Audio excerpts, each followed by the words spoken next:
حضرت امیر المومنین مولا علی کرم اللہ تعالی وجہ الکریم اس کے راوی ہیں.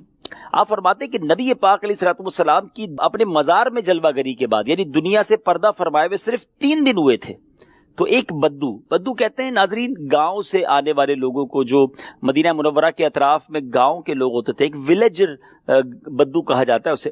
تو وہ آیا شخص اور اس نے آ کر اپنے آپ کو قبر منور پر گرا لیا.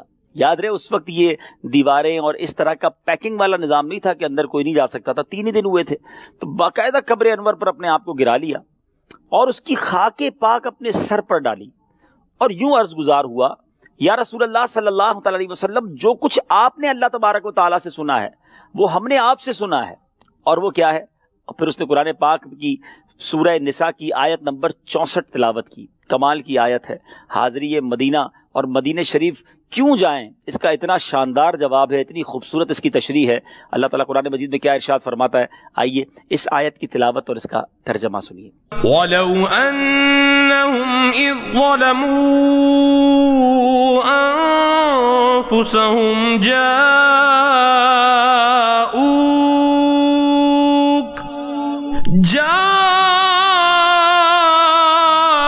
جاءوك فاستغفروا الله واستغفر لهم الرسول لوجدوا الله توابا رحيما.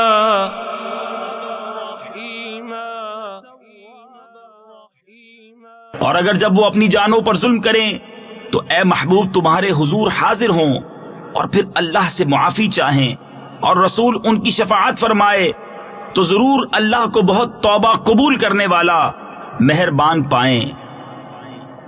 اب ناظرین یہ آیت کی تلاوت کی اور پھر کہا، یا رسول اللہ صلی اللہ تعالی علیہ وسلم، میں نے اپنے اوپر ظلم کیا ہے، یعنی میں نے گناہ کیے ہیں اور آپ کی بارگاہ بے کس پناہ میں حاضر ہوا ہوں، آپ میرے واسطے استغفار فرمائیں. قبر انور سے آواز آئی. ذرا غور سے سنیے گا ناظرین، مولا علی کرم اللہ تعالی وجہ الکریم روایت کر رہے ہیں اس روایت کو کہ قبر انور سے آواز آتی ہے، قد غفر لک، یعنی تحقیق تیرے گناہ بخش دیے گئے ہیں.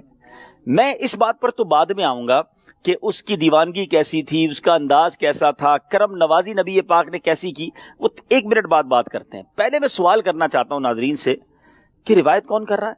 امیر المومنین مولا علی کرم اللہ تعالی وجہ الکریم. اور آپ کے علم کا عالم یہ ہے کہ نبی پاک فرماتے کہ میں علم کا شہر ہوں، علی اس کا دروازہ ہے. اگر یہ شخص کا رویہ، اس شخص کا انداز، اس شخص کا ایٹیٹیوڈ شریعت کے مخالف تھا، طریقہ درست نہ تھا، تو کبھی بھی حضرت علی اس روایت کو بیان نہ کرتے. مولا علی کا اس روایت کو بیان کرنا یہ بتاتا ہے کہ دربار رسول پر کیسی دیوانگی چاہیے، دربار رسول پر انداز کیسا ہونا چاہیے، یعنی نبی پاک سے کیسے گفتگو کرنی چاہیے. سبحان اللہ، یعنی صحابہ سارے یہ ایمان رکھتے ہیں کہ نبی پاک اپنی قبر انور میں حیات ہیں اور یہ ہماری بات سنتے بھی ہیں اور ہم پر کرم بھی فرماتے ہیں. اور آپ نے سنا کہ جواب آتا ہے قبر انور سے، قد غفر لک، یعنی تحقیق تیرے گناہ بخش دیے گئے ہیں. اللہ اکبر. یہ ایک ہی روایت ہمارے بہت سارے عقیدے کو کلیئر کر دیتی ہے، عقیدے کو مضبوط کر دیتی ہے، ایمان کو تازہ کر دیتی ہے. وفاء الوفا میں یہ روایت موجود ہے.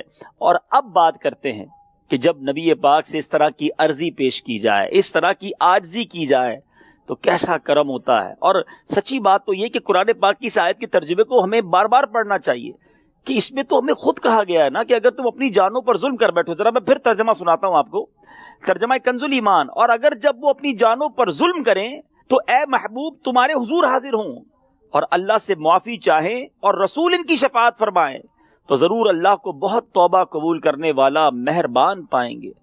تو ہمیں تو رب نے بھیجا ہے کہ اگر اپنی جانوں پر ظلم کر بیٹھیں، اپنے آپ کو گناہوں میں مبتلا کر بیٹھے. تو اب یہاں علماء نے بڑی خوبصورت بحث کی ہے ناظرین کہ اگر گناہ تو رب کے کیے نا، نافرمانیاں تو اللہ کی ہیں، تو اللہ سے توبہ کر لیتے، اپنے گھر بیٹھے توبہ کر لیتے. محبوب کے در پہ کیوں بھیجا گیا؟ اللہ اکبر. سیدی اعلیٰ حضرت سے پوچھیں، وہ اس معمے کو حل فرماتے ہیں، وہ اس کنفیوژن کو دور کرتے ہیں. آپ فرماتے ہیں وہی رب ہے جس نے تجھ کو ہم تن کرم بنایا، ہمیں بھیک مانگنے کو تیرا آستہ بتایا، تجھے حمد ہے خدایا، تجھے حمد ہے خدایا. ہوگی رب جس نے تجھ کو ہم کرم بنایا، ہوگی رب جس نے تجھ کو ہمت کرم بنایا، ہمیں بھیک مانگنے کو، ہمیں بھیک مانگنے کو تیرا راستہ بتایا، تجھے حمد ہے خدایا، تجھے حمد ہے خدایا۔ اب اس میں سیدی اعلیٰ حضرت کا کمال دیکھیں کہ کیسی قرآن پاک کی آیت کی گویا تشریح کر دی۔ ایک اور شعر میں اس بات کو، بلکہ لفظ جاؤ کا جو قرآن میں آیا کہ اگر اپنی جانوں پر ظلم کر بیٹھو تو محبوب کے در پر چلے جاؤ، تو لفظ جاؤ کا کو اپنے شعر میں کیسے استعمال کیا اور کس پیارے انداز میں بات واضح کر دی ہے۔ آپ لکھتے ہیں آقا مجرم بلائے آئے ہیں، جاؤ کا ہے گواہ، حضور ہم خود نہیں آئے، ہمیں قرآن نے بھیجا ہے، ہمیں رب کی طرف سے حکم ملا ہے کہ مجرم ہو گئے ہو، جرم کر لیے ہیں، گناہ کر لیے ہیں، تو محبوب کے در پر چلے جاؤ۔ آقا مجرم بلائے آئے ہیں، جاؤ کا ہے گواہ، پھر رد ہو کب یہ شان، کریموں کے در کی ہے۔ مجرم بلائے آئے ہیں، جاؤ کا ہے گواہ، مجرم بلائے آئے ہیں، جاؤ کا ہے گواہ، پھر رد ہو کب یہ شان کریموں کے در کی ہے، پھر رد ہو کب یہ شان کریموں کے در کی ہے۔ صلو علی الحبیب صلی اللہ تعالی علی محمد۔ مجھے اپنی اور ساری دنیا کے لوگوں کی اصلاح کی کوشش کرنی ہے۔ انشاءاللہ عز و جل۔